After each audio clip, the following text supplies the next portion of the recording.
Hello guys, kamusta na kayo? Kamusta yung mga nanay dyan?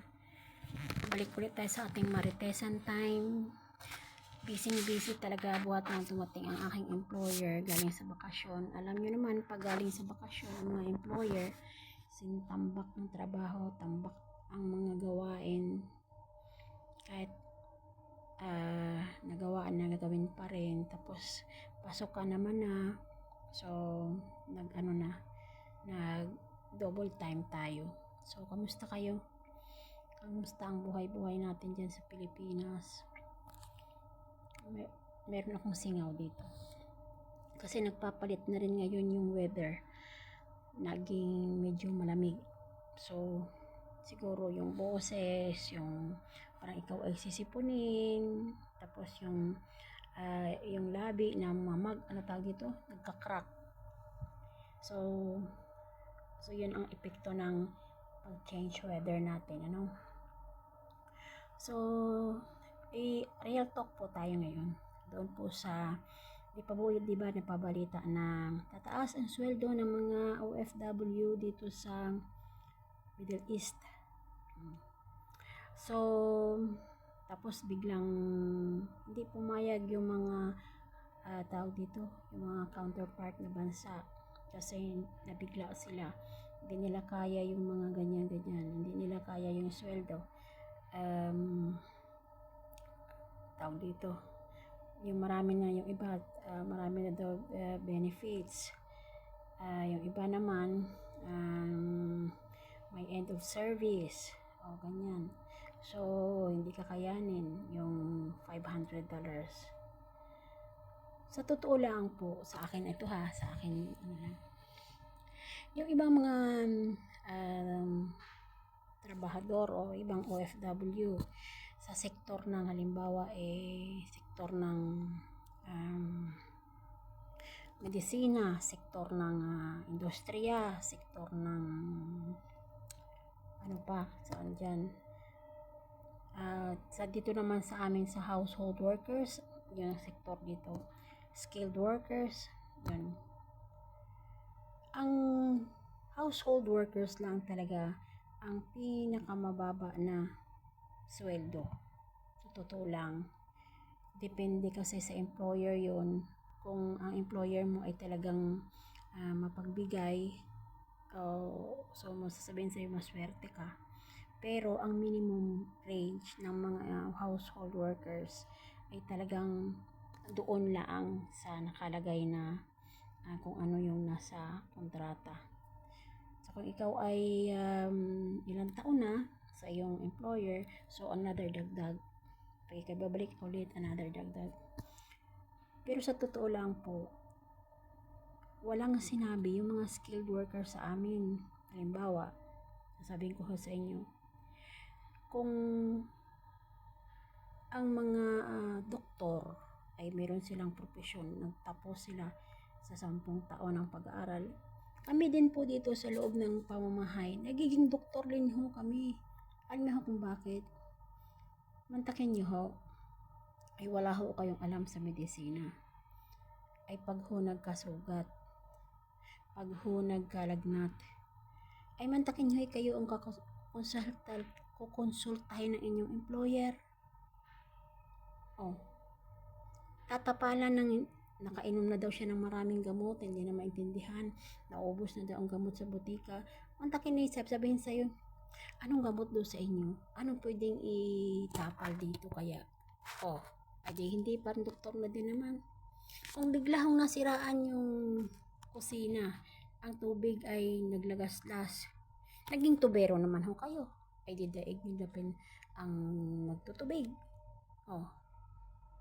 Pag nasira ho naman yung gamit ng inyong alaga, kung may mga alaga kayo, naging mananahi naman kayo. Saan pa all around ho kumbaga.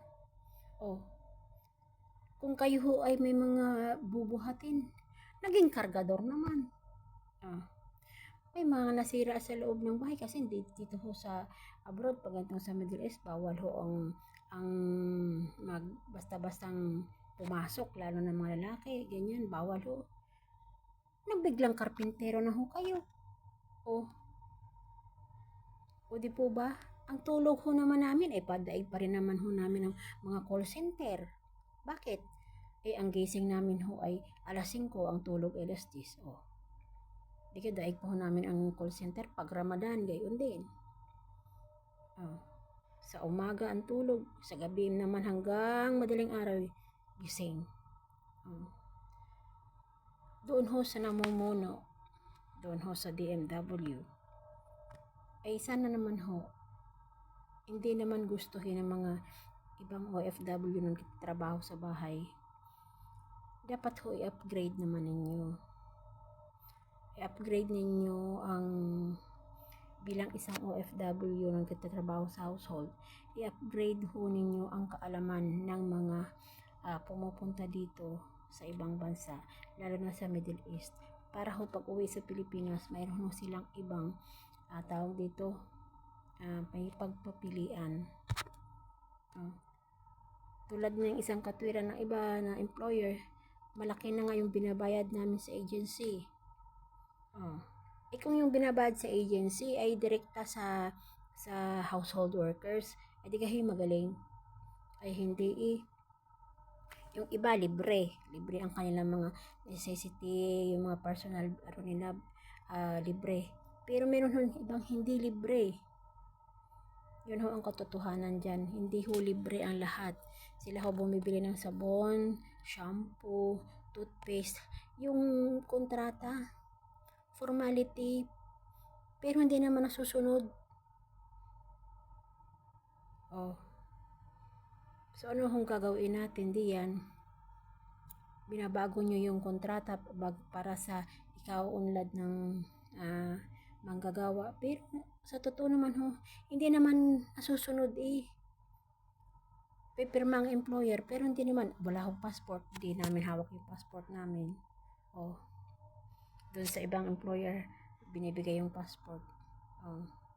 Wala ho sa amin yung ikama namin. So, hindi ho yung kasulatan ho din, hindi ho talaga nasusunod. Sa totoo lang, yung iba nasusunod, pero yung iba hindi. Kaya naman ho, dapat yung mga nagtatrabaho sa house, sa loob ng bahay, ay kung tataasan yung sweldo, unahin nyo muna, kausapin yung mismong nanunungkulan sa bansang iyong pupuntahan. Halimbawa ho, yung dole dito sa counterpart ng Philippines, Department of Labor din dito, meron din dito. Yun yung kausapin ninyo. Sa totoo lang ho, ang mga household workers, ang trabaho ay hindi naman basta. Lalo na pag Pilipina. At kung hindi ho sila papayag, wala akong problema. Maghahanap ang ating gobyerno ng ibang bansa na maganda at maayos ang pasweldo. Bakit po tayo nakikipagsiksikan dito sa Middle East na maraming minamaltrato? Tanya ho, marami na namang namamatay, maraming nasasaktan, giniritan sa liig dito. Bakit natin pinagsisiksikan ng ating sarili? Marami naman tayong choices. Kung ang gobyerno ay ipadala sa ibang bansa, bakit dito? Kung ang problema ho ay yung ibang mga OFW na napunta dito sa Middle East ay hindi marunong sumulat. Kasi totoo naman nga.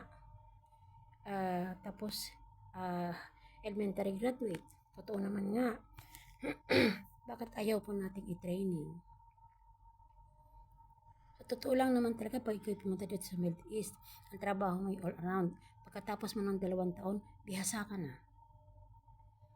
Bakit? Dito sa Middle East, multitask. Naging tawag dito, para kang trompo. So maghanap po tayo ng ibang sources.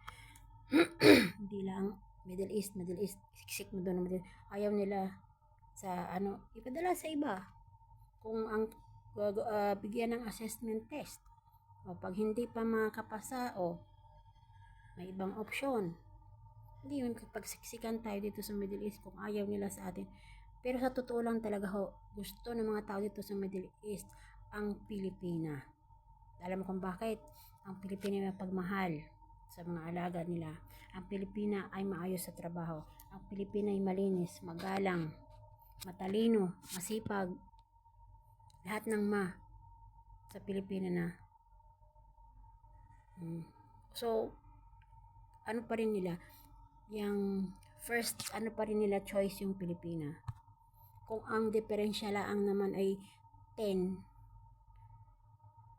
400, dati 500, dati 400, ngayon ay 500. At kung sila ayaw, so stop. Ipadala sa ibang yung mga taong gusto mag-apply, i-assist hanggang saan yung karunungan nito, hanggang saan yung kakayahan nito. Ang gobyerno ang mag-shoulder. Bakit? Kung yun ang problema. Dahil talaga naman sa tagal ng panahon, hindi pa rin naman talaga nasolusyonan ang problema dito sa Middle East. Marami nang inayos sa kontrata, pero sa totoo lang naman talaga, halos hindi naman nasusunod. Tanungin nyo, wag nyo tanungin nyo yung mga manggagawa sa loob ng household. Sila ay makapagpatunay kung ano. Wag nyo tanungin yung nasa labas na yung living out na nagtatrabaho tapos uwi. Huwag nyo tanungin yun kasi hindi nila alam kung ano talaga yung pangyayari sa loob ng bahay ng employer. Yun lang po. Kaya maraming salamat sa mga nanonood at ma-inspire na sana po tayo mga Pilipino, huwag tayo ma-stuck doon sa hindi natin kaya. Totoo, kayang-kaya natin. Kasi tayo mga Pilipino, mayroon tayong kakayahan. Mayroon tayong perseverance, mayroon tayong yung alab na damdamin. Pag ito'y ginusto ko, ito'y makukuha ko. Di po ba? So, sige, yun na lamang po. Sa susunod na lang. At magandang araw at God bless sa inyo po lahat.